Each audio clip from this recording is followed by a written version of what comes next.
आओ मैं आपको एक कहानी सुनाऊं शहर मदीना की। सैयदना सिद्दीक़ अकबर रज़ी अल्लाह ताला अन्हो का दौर है कि कहत पड़ जाता है और लोग दाने दाने को तरस जाते हैं।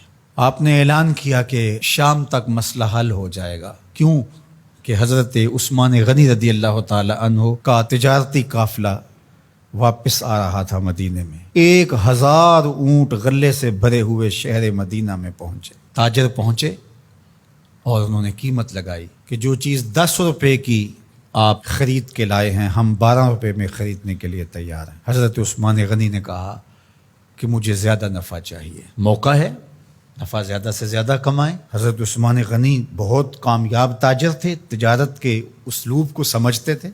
कहा मुझे ज़्यादा नफ़ा चाहिए। उन्होंने कहा कि 10 रुपए पे 3 रुपए ले लें। आपने कहा मुझे इससे भी ज़्यादा चाहिए। हत्ता कि उन्होंने 10 रुपए के माल पर 15 रुपए ऑफ़र कर दी। आपने फरमाया कि एक ख़रीदार ऐसा है जो 10 गुना दे रहा है, मैं तो उसे बेचूंगा। उन्होंने कहा कि वो ख़रीदार कौन है जो 10 गुना दे रहा है, 10 रुपए की चीज़ 100 रुपए में ख़रीद रहा है तुमसे। तो हज़रत उस्मान गनी ने अपने गले के इंचार्ज से कहा कि ये सारा गल्ला मदीने के गरीबों में बांट दो, मेरा रब मुझे 10 गुना इसका अजर देगा। ये है सौदा, ये मौका आया है कि ऐसा सौदा किया जाए। तो मुश्किल की घड़ियों में ये सोचें कि आज वो अपने बच्चों को लेकर के सड़क के किनारे बैठे हैं। 5-5, 6-6 करोड़ के बंगलों में रहने वालों, उनकी आरज़ू क्या है? एक खैमा कहीं से मिल जाए और उसको तान करके बैठ जाए, बीवी बच्चों के लिए पर्दा भी हो जाए और जुलसा देने वाली धूप से भी बच जाए। ये उनकी आरज़ू है, ये तमन्ना है। और हम उस खैमे को 2 गुना 3 गुना महंगा करने जा रहे हैं। ज़रा एक लम्हे के लिए सोचो कि अगर हमारे बच्चों को यूं सड़क पे आना पड़ जाए, हम अल्लाह के लाडले तो नहीं हैं, इब्तलाओं और आजमाइशों से हमें भी गुजरना पड़े। आसूदा हाल लोग मांगने पे आज मजबूर हुए। जो खुद बांटा करते थे, दिया करते थे, आज अगर कितार में वो लग के खड़े हैं तो क़यामत नहीं है।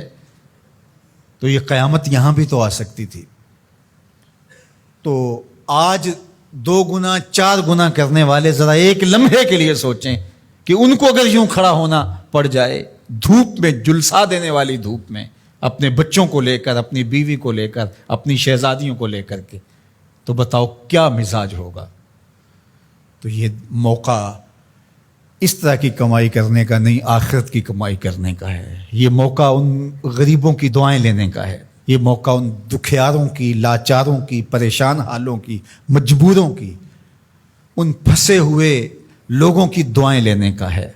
दूसरी मेरी गुजारिश उन लोगों से है जो बेचारे सैलाब में फंस गए और अल्लाह ताला जल्ला शानहू ने उनको मौत के मुंह से निकाल करके ज़िंदगी नसीब फरमाई। अगर उनको ज़रूरी अशियाए खुर्दनी मिल जाती हैं और एक खैमा ज़रूरत का मिल जाता है तो वो इस पे इक्तफ़ा करें और जो यहाँ से जाने वाली मदद के लिए टीमें हैं उनका साथ दें और आगे उनको उन इलाकों में ले कर के जाएँ जहाँ अभी मदद नहीं पहुँची और लोगों की शदीद ज़रूरत है। तीसरी बात मैं हुकूमत वक्त से कहना चाहूँगा वो ये कि जो हुकूमत अज़ ख़ुद उनके लिए पैसे मुख्तस करती है और पूरी दुनिया से उनके लिए जो अमदाद आ रही है उसकी एक एक पाई उन हकदारों तक पहुँचनी चाहिए। माजी के तजुर्बे अच्छे नहीं हैं, बड़े तल्ख तजुर्बात से हम माजी में गुजरे हैं, ये उनका हक है।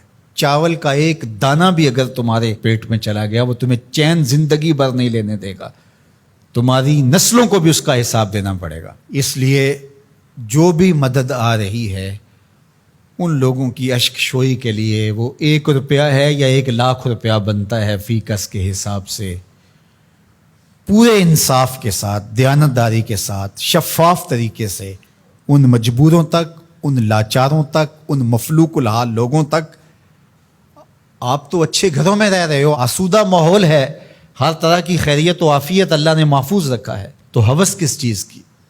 उन लोगों तक पहुंचाओ जिनके मकान भी पानी में बह गए। अल्लाह की रज़ा के लिए ये काम करने का वक्त है और इस मुश्किल वक्त में انصاف کے ساتھ، شفافیت کے ساتھ جب حقداروں تک حق پہنچے گا تو عرش کا مالک بڑا راضی ہوگا، پاکستان کے حالات بدلیں گے۔ لیکن ماضی جیسا تجربہ ہوا تو اللہ کی ناراضگی ختم نہیں ہوگی۔